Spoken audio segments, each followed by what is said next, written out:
Ya, misalnya kembali di Lunch Talk, biasanya tingkat obesitas berdasarkan dari Riskesdas 2018 Kementerian Kesehatan Republik Indonesia mengatakan adanya peningkatan jumlah penderita. Bahkan 5 provinsi utama paling banyak penderita obesitas ada yang memiliki persentase di atas 30%. Berikut kita simak datanya biasa.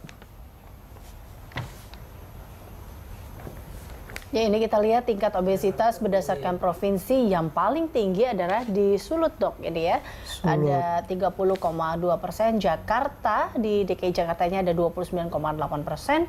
Kalimantan Timur 28,7%, Papua Barat 26,4%, dan Kepri 26,2%. Ya, ini kita lihat juga risiko ya, Tezar ya, dari obesitas sendiri. Gangguan memori dan fungsi kognitif, kemudian juga bisa juga kanker resikonya, tekanan darah tinggi, dan juga diabetes. Ini yang paling mungkin dekat begitu ya terjadi pada masyarakat yang terkena obesitas. Ini masih dari resiko akibat obesitas, yaitu adalah gangguan reproduksi, ada gangguan metabolisme, gangguan pernafasan, depresi, dan kualitas hidup. Dok, kalau dari penglihatan Anda sendiri, dari tadi kita lihat bahwa ada setidaknya 5 besar kota dengan tingkat obesitas paling tinggi provinsi maksud kami. Dari mulai tadi yang paling tinggi adalah Sumatera Sulut ya, Sulut, kemudian juga DKI, Kalimantan, Papua Barat. Apakah kemudian ini ada kaitannya begitu dengan tingkat kemakmuran gitu, Dok? Atau siapa saja, dari mana saja bisa terkena obesitas? Sebenarnya kalau kita melihat di perkotaan ya, terutama yang banyak terjadi peningkatan berat badan yang mengalami obesitas itu, memang kalau kita perhatikan kan gaya hidupnya sudah berubah kan, orang-orang yang tinggal di perkotaan itu. Kalau di pedesaan mungkin masih banyak aktivitas ya, artinya masih naik sepeda, misalnya kegiatan-kegiatan yang sehari-hari dilakukan itu masih memungkinkan untuk membuang energi dengan melakukan kegiatan seperti olahraga ringan yang berkaitan dengan aktivitas sehari-hari. Tapi kalau di perkotaan ini, contohnya aja di Jakarta, orang itu sekarang ini tinggalnya di daerah ya, di pinggir-pinggir ya. Artinya misalnya kerjanya di tengah kota, tapi dia tinggalnya di pinggir. Artinya misalnya rumahnya di Depok, dia ngantornya di Tamrin misalnya seperti itu. Berangkatnya pagi-pagi. Kemudian biasanya nggak pernah sarapan, nggak sempat olahraga pasti. Bangun tidur nggak sempat olahraga, dia langsung berangkat sampai ke kantor juga. Mungkin nyari sarapan juga sekenanya, biasanya makan juga yang biasanya sih ya pertama-tama pasti yang dicari gorengan. Iya. Gorengan. Apakah kemudian Dok, ini juga berkaitan dengan budaya di Indonesia? Kita tahu bahwa kita sarapan dari kecil biasanya seenggaknya nasi goreng gitu, udah kayak nasi goreng itu kan juga kalorinya tinggi. Kita lihat isinya karbohidrat, minyak, kan telur. Biasa karakteristik kita kalau belum nyentuh nasi rasanya belum makan. Belum makan, benar. Ya biasanya awal gorengan, tapi setelah itu disusul dengan makan berat yang seperti itu. Jadi kan kalau diperhatikan dengan asupan yang masuk, dengan energi yang dibuang karena kegiatan yang sehari-hari, kayaknya kok banyak makanan yang masuk ya, energi yang masuk maksudnya gitu. Banyak energi yang masuk dibandingkan dengan energi yang keluar. Karena nggak sempat olahraga, sama sekali nggak sempat olahraga. Dokter Pauline, sebenarnya kalau kita makan banyak, seperti kita makan nasi atau kita makan gorengan, sebenarnya itu tidak masalah asalkan itu kita berolahraga. Sebenarnya seperti itu. Jadi sebenarnya kalau orang itu kalau suka makan juga harus suka berolahraga. Gitu ya. Jadi balance gitu kan. Yang masuk ya dibuang lagi dengan olahraga.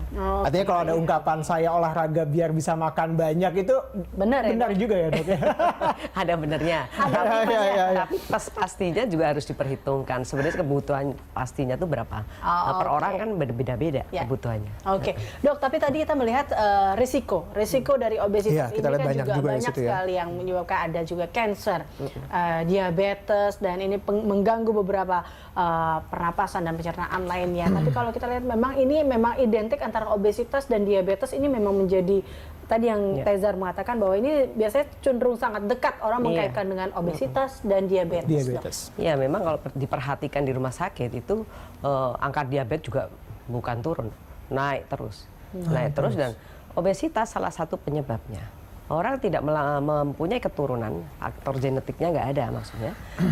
Karena obesitas saja itu bisa menyebabkan terjadinya diabetes, hipertensi, kolesterol tinggi, yang menyebabkan gangguan metabolisme, ujung-ujungnya ya sumbatan-sumbatan pasti, stroke, jantung koroner yang seperti itu. Oke, nah mungkin salah satu caranya akhirnya orang dengan gaya hidup sehat, Dok. Ini menjadi salah satu tren ya saat ini untuk menghilangkan ataupun tadi penyakit-penyakit dan risiko-risiko ini.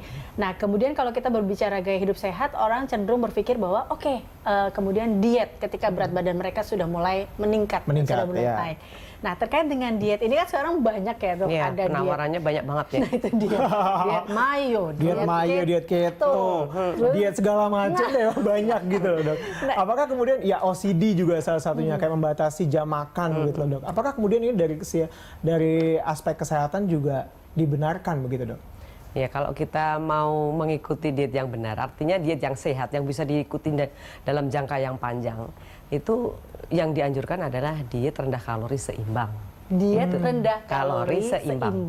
Jadi kalau mengikuti diet rendah kalori seimbang, pastinya tidak akan kekurangan nutrien-nutrien. Artinya zat-zat yang misalnya vitamin mineralnya tidak akan kekurangan, seratnya juga akan tetap didapat, walaupun secara total kalori dikecilkan, dikurangi bisa sampai 500 kalori dari kebutuhan normalnya. Gitu. Oke, itu yang mulai kayak ada diet jangan makan nasi, mengurangi nasi putih atau buah sama sekali gitu. Buah semua itu sebenarnya juga tidak dianjurkan.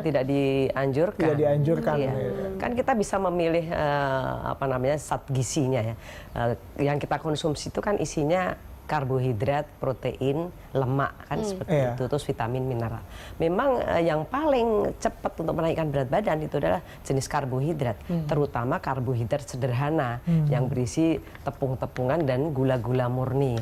Nah, kalau mau menurunkan berat badan sudah pasti yang dikurangi itu. Ya, zat gizi yang cepat sekali diserap dan tidak menguntungkan sebenarnya itu sebaiknya ya dihilangkan. Kita ganti dengan karbohidrat kompleks kan. Karbohidrat kompleks itu kita bisa pilihannya misalnya nasi merah, nasi hitam, kemudian sayur dan buah itu merupakan karbohidrat kompleks dan itu memang yang terutama yang dianjurkan untuk dikonsumsi. Jadi kita tidak perlu terlalu strict banget sampai nggak makan nasi, sampai buah sayur aja ketakutan yang seperti itu. Justru akan membahayakan kalau jangka panjang kan. Akan kekurangan vitamin mineral. Biasanya kalau yang mengikuti diet yang tanpa sayur buah kulitnya kan jadi kering-kering ya seperti itu, jadi tidak akan segar. Berdampak ke Jangka panjangnya itu pasti akan ada. Jangka panjangnya paling aman adalah ya diet rendah kalori seimbang. Semua bisa kita dapetin, masih kita dapetin karbohidrat, protein, lemaknya masih kita dapetin. Cuman memang persentasinya kita atur. Misalnya karbohidrat itu 55% dari total kalori. Itu yang idealnya, Dok? Iya, kan 55% dari total kalori asupan sehari. Jadi kan kalorinya dikurangin kan, sekitar 500 kalori. Kalau wanita ya boleh diet rendah kalori itu sekitar 1000 sampai 1200 kalori. Nah, kemudian itu dibagi 55%-nya karbohidrat, kemudian 15%-nya protein, 30%-nya lemak. Seperti itu. Nah, karbohidrat karena sedikit ya kita pilihkan yang mengenyangkan kan, yang mengenyangkan. Nasi hitam yang seratnya tinggi atau nasi merah yang seratnya tinggi ditambah dengan sayur yang cukup. Kemudian juga ada proteinnya dan ada lemaknya. Memang dari ketiga zat gizi tadi yang sebenarnya yang paling mengenyangkan itu adalah protein. Protein? Iya. Gitu ya? Kalau lemak justru dia akan membuat semakin cepat lapar. Berarti salah kalau selama ini kita memperbanyak makan daging-dagingan seperti itu. Tapi daging-daging ini protein ya, Dok? Protein ya. Boleh ya kalau kayak gitu tapi ya? di dalamnya juga ada lemaknya. Dok, ini juga yang biasa menjadi salah satu mindset yang salah juga. Ketika berat badan yang sudah naik gitu ya, kita sudah mencoba diet dan ternyata diet tidak berhasil. Olahraga belum tentu mau gitu kan. Akhirnya berubah mencari yang instan dengan obat, Dok. Obat-obatan ini. Nah, ini kan juga kita tahu bahwa Titi Wati juga salah satu yang kita tahu yang saat ini juga memiliki berat badan 350 kg ini sebelumnya ia pernah bercerita bahwa ia sempat mengkonsumsi obat-obatan herbal untuk menurunkan berat badannya. Nah, sebenarnya ini dianjurkan atau sebenarnya seperti apa sih, Dok? Karena kata dia setelah dia meminum obat herbal ini, akhirnya berat badannya menjadi besar atau seperti apa sebenarnya? Atau hanya sebuah konsepnya saja atau sebutnya apa?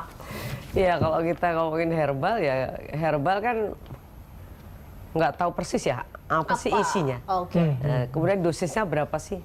Kalau memang ada manfaatnya harus ada penelitiannya, dan penelitian itu tidak cuma dilakukan untuk beberapa orang saja, pasti harus secara general kan, mesti harus banyak dulu nih samplingnya yang mengikuti, sehingga bisa diklaim bahwa memang herbal tersebut bisa ya membantu menurunkan berat badan. Tapi kalau kerjanya seperti apa? Obat-obatan gitu kan? Ya kita lepas dari obat-obatan herbal dan obat-obat pelangsing sendiri itu sebenarnya diizinkan, diperbolehkan kah secara medis atau seperti apa sebenarnya? Sebenarnya kalau obat-obat pelangsing sejauh itu dokter yang memberikan, saya kira memang itu sudah dipikirkan. Obat-obat yang biasa digunakan itu kan ada yang efeknya sentral ke otak, yang menekan nafsu makan, kemudian meningkatkan metabolisme. Tapi ada juga yang efeknya hanya lokal aja di saluran cerna saja. Misalnya dia ngeblok lemaknya, ngeblok karbohidratnya, sehingga lemak atau karbohidrat yang dikonsumsi itu tidak terserap semua, sebagian saja yang terserap. Kalau yang efeknya sentral, dia itu menekan nafsu makan, meningkatkan metabolisme, dan itu ada efek-efek yang karena dia ada efek meningkatkan metabolisme, tubuhnya akan heart rate-nya atau detak jantungnya pasti akan meningkat. Kemudian biasanya kalau ada kecenderungan tekanan darahnya naik, biasanya tekanan darahnya jadi ikut naik juga. Jadi tidak semua pasien itu diperbolehkan mengkonsumsi obat-obat semacam itu, dan itu pasti dokternya yang tahu persis. Dia akan memilihkan, akan memilihkan obat yang cocok, yang sesuai dengan kondisi pasien tersebut. Baik. Kita akan lanjutkan perbincangan kita, Eliza dan juga dokter. Usai jeda, pemirsa, kami akan kembali.